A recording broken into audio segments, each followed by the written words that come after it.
Gracias por continuar con nosotros. Abordaremos un tema de interés para usted.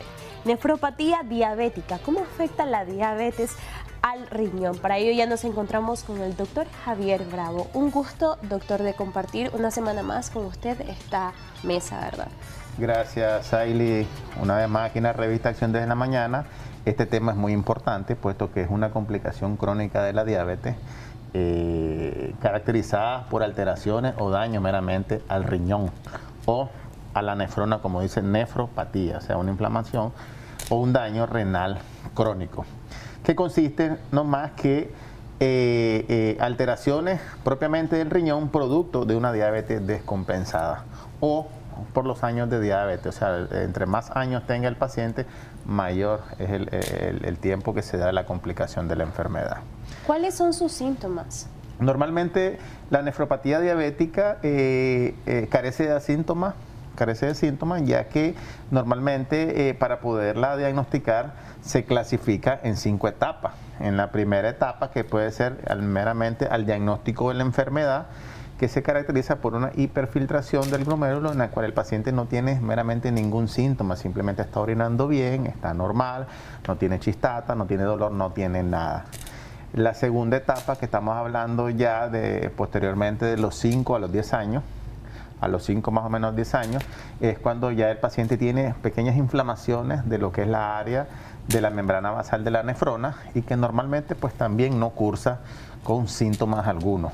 Ya la tercera etapa, que se puede dar de los 15 a los 20 años, que ya estamos hablando de la aparición de microalbuminuria, que puede ser una de las apariciones en la cual el médico le puede decir usted está sufriendo de problemas renales, que eso se ve a través de un examen de orina, ya está eliminando microalbuminuria.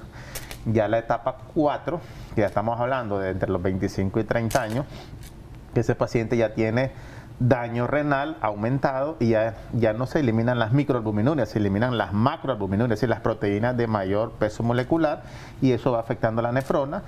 Y la etapa 5 es cuando ya tienen un problema, un daño renal, en el cual el paciente prácticamente está en una enfermedad renal terminal, ya no funcionan sus riñones, el paciente ya no orina bien y ya vienen las complicaciones como inflamación de los pies, ya vienen lo que es la diálisis y ya viene prácticamente lo que todo el mundo le teme, que es la muerte, como consecuencia de una insuficiencia renal crónica. Normalmente, como te decía al inicio, en todas esas etapas las podemos valorar por examen de laboratorio, pero como médico la podemos diagnosticar básicamente con exámenes y a la misma vez ir viendo si el paciente tiene lo que es la cara, lo que es los brazos, lo que es las piernas, si tiene anemia o si tiene otra condición médica que nosotros nos va a pensar este paciente está en una nefropatía diabética o un daño renal crónico.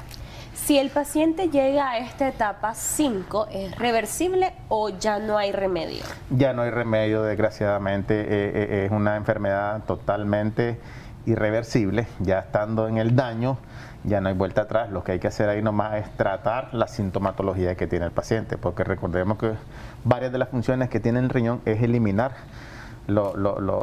todo lo que nosotros no utilizamos, que son tóxicos para el cuerpo, los elimina. Entonces estos pacientes que tienen daño renal lo mantienen en sangre y ahí es donde se complican con síndrome urémico, con alteraciones del azúcar, con alteración de la presión, y se les sube todo tipo de componentes en la sangre que lo puede conllevar meramente a una urgencia hospitalaria. Entonces los pacientes normalmente viven más en un hospital que meramente en su casa, pues por la condición médica que tienen, cuando están en etapa 5. Normalmente en las primeras etapas no sienten absolutamente nada. Y es importante mencionar que no es lo mismo decir que está cursando con una nefropatía diabética a una infección de vías urinarias. Porque mucha gente dice, tengo dolor acá, pero estoy sufriendo de los riñones. Y tal vez la condición médica es una infección renal, que es muy diferente a una enfermedad renal. Precisamente eso quería preguntarle, ¿todo paciente diabético puede sufrir esta nefropatía? Exactamente. Todo paciente diabético va a sufrir de este daño. Normalmente casi, digamos, el 90-95% de los pacientes diabéticos van a llegar a esta condición médica, siempre y cuando no tengan un control estricto de lo que es la enfermedad, de lo que es la ingesta de líquidos, lo que es el fumado, lo que es el alcohol, lo que es el tratamiento. Si ese paciente lleva consigo todas esas normativas, ese paciente puede llegar a sufrir el daño a largo plazo.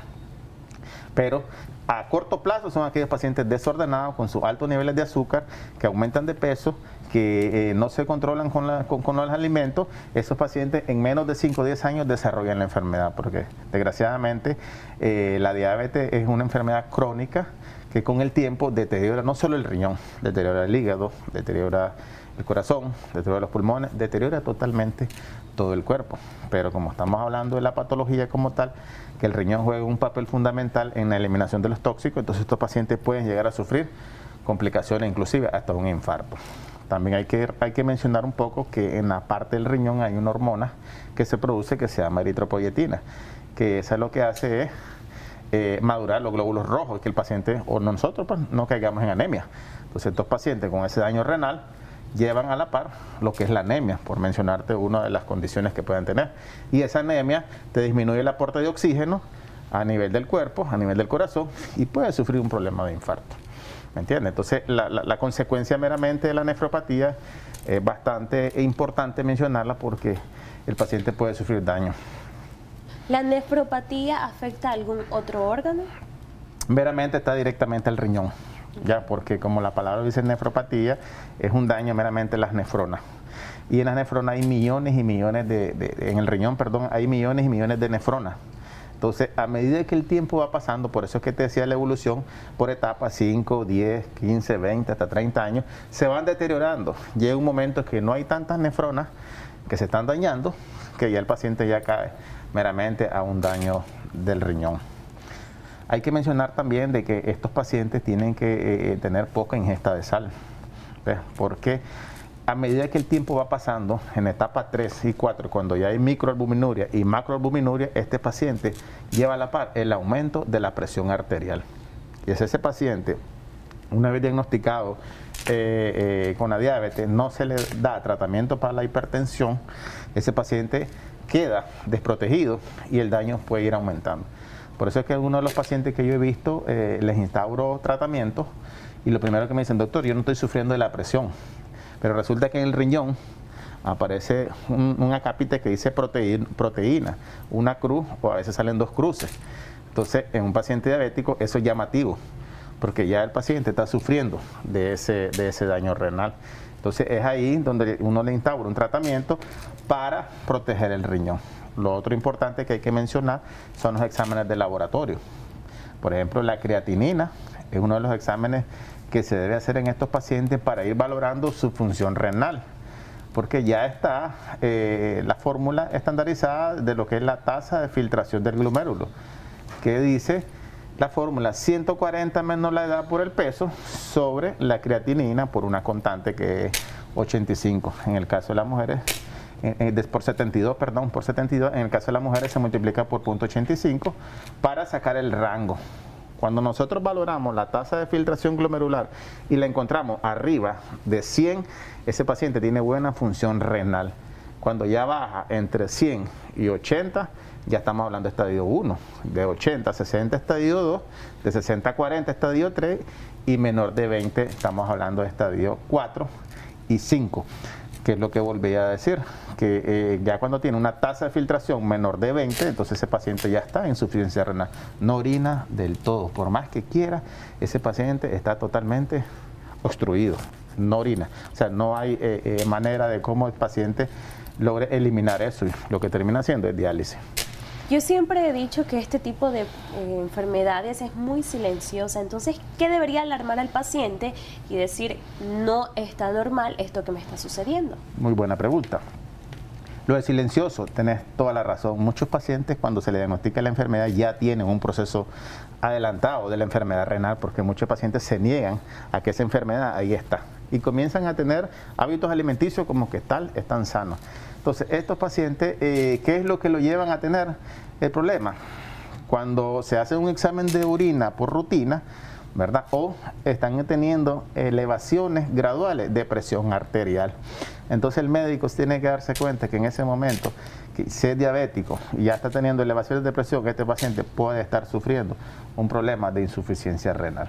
Entonces es ahí donde nosotros, o nefropatía diabética, es ahí donde nosotros debemos de actuar, explicarle al paciente, hacerle otros estudios más adelante que nos oriente aún más al daño renal.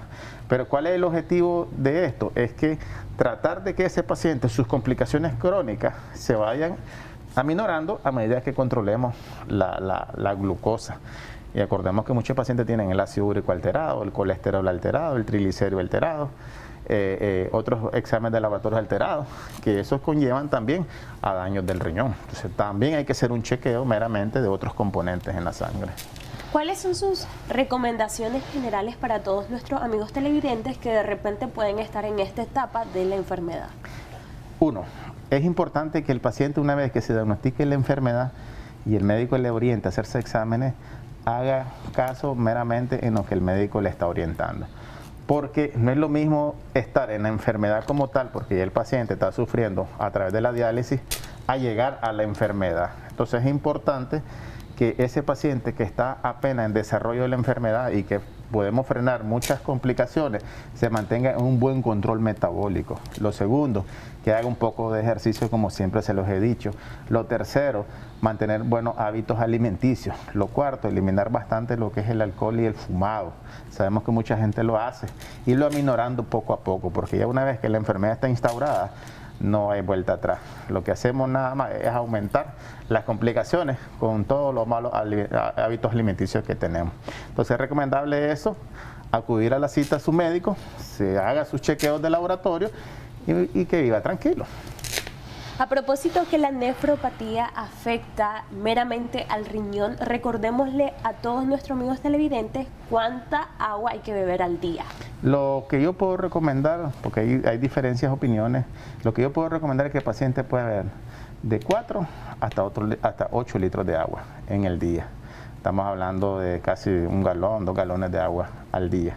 ¿Ya? Pero ojo, no todos los pacientes, ¿verdad? Porque hay pacientes que tienen daño renal, ¿verdad? Y eso puede ser retención de líquido. Hay pacientes que padecen del corazón, puede haber retención de líquido, pacientes hipertensos. Esos pacientes se pueden limitar, pero un paciente sano, de que no tenga ninguna condición médica, puede beber prácticamente unos 2 galones de agua durante el día, o 1 galón de agua durante el día, o 3 galones si quiere, dependiendo de cómo estemos. Si hace mucho calor y suda más, entonces más agua va a beber. Si está trabajando al campo, más líquido va a beber, porque también va a padecer de los riñones.